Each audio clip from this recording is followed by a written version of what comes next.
خوشخبری لے کر کے جاؤ. خوشخبری دی جا رہی ہے کہ میری امت کے لوگوں کی 3 قسمیں ہیں.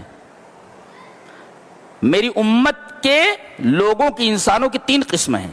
ایک ظالم لنفسہ، ایک مقتصد، اور ایک سابق بالخیرات. تینوں کی تینوں جنتی ہیں. جی ظالم لنفسی کسے کہتے ہیں؟ سن لیجئے. ظالم لنفسی کہتے ہیں کہ واجبات میں کوتاہی کرے. جیسے نماز کبھی پڑھ لیا، کبھی نہیں پڑھا، چھوڑ دیتا ہے. روزہ کبھی رکھا نہیں رکھا، زکوٰۃ دیا نہیں دیا. تو فرائض اور واجبات میں کوتاہی کرے ایک، اور کچھ حرام کام بھی کر لے، جیسے زنا ہو گیا، چوری ہو گئی، کچھ اور کام ہو گیا. تو واجبات اور فرائض میں کوتاہی کرے اور کچھ محرمات کا بھی ارتکاب کر لے، کچھ حرام چیزیں بھی اس سے صادر ہو جائیں، تو یہ ہے ظالم لنفسہ، اپنے نفس پر ظلم کرنے والا. دوسرے نمبر پر کون ہے؟ مقتصد، میانہ رو. یہ کون ہے؟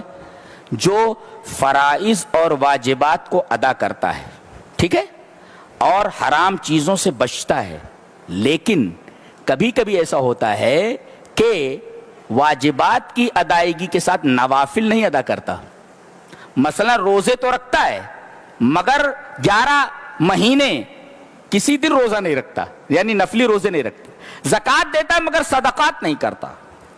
نماز پڑھتا ہے مگر کبھی کبھی علی وجہ الاکمل اس کو نہیں پڑھتا. علی وجہ الاکمل کا مطلب کیا ہوا سمجھے؟ حضرت حذیفہ نے دیکھا کہ ایک آدمی نماز پڑھ رہا ہے اور لا یتم رکوعہ ولا سجودہ، رکوع اور سجدے برابر نہیں کر رہا ہے. جب وہ نماز پڑھ چکا تو بلایا. فلما قضى صلاتہ، جب اس نے اپنی نماز پوری کر لی تو بلایا. تو حضرت حذیفہ نے کہا کیا کر رہے تھے؟ بولے نماز پڑھ رہا تھا. بولے ما صلیت، تو نے نماز نہیں پڑھی.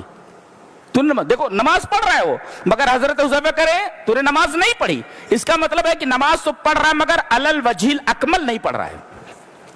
تو ظالم لنفسی کا مطلب کیا ہوا؟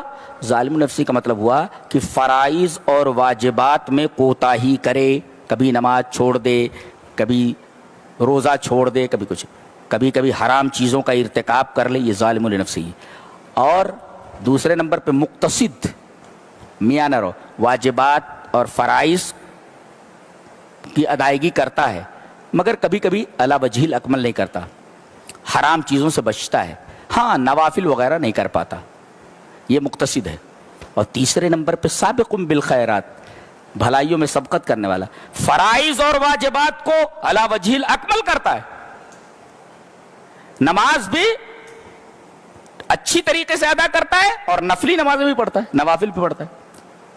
روزے رکھتا ہے، نفلی روزے بھی رکھتا ہے، زکوٰۃ دیتا ہے، نفلی صدقات بھی کرتا ہے. تو یہ سابق بالخیرات. اللہ فرما رہا ہے جنات عدن یدخلونہا، ان تینوں کو جنت میں ڈالا جائے گا. لیکن کیسے؟ ظالم لنفسہ یغفر لہ، اسے معاف کر دیا جائے گا، یا سزا دے کر اسے جنت میں ڈالا جائے گا. یہ معاف کر دیا جائے گا، یا تو سزا دے دی جائے گی، یا اللہ اپنی رحمت سے معاف کر دے گا، یا نبی کے سفارش کے دائرے میں آ جائے گا، معاف کر دیا جائے گا. یہ ظالم لنفسہ ہی. اور دوسرے نمبر پہ مقتصد ہے، اس سے آسان حساب لے کر چھوڑ دیا جائے گا. خلل سے، ٹھیک ہے، نکل لے، نکل جنت میں چلا جا. فرائض کی ادائیگی کر لی ہے نا، ٹھیک ہے، کمیاں تھیں، آسان حساب ہے. یحاسب حسابا یسیرا، یہ دوسرا جو ہے مقتصد. اور تیسرے سے کہا جائے گا کون؟ سابقون بالخیرات، یدخلون بغیر حساب، جنت میں بلا حساب داخلہ. یہ 3 قسمیں ہیں، تینوں جنت میں جانے والے ہیں. لہذا یہ آخری قسم اگر نہ بن سکے تو کم سے کم بیچ والے تو بنے، مقتصد، کہ ہلکا سا سوال کیا جائے، حساب لیا جائے اور آپ کو چھوڑ دیا جائے. وہ پہلے والے ذرا خطرے میں ہیں، کبھی کٹائی ہونے کے بعد اندر جاؤ، کوٹے کتنے جائیں گے یہ پتہ نہیں نا. یہ تو مسئلہ ہے. جنت میں جانا مگر کٹائی کے بعد جانا ہے.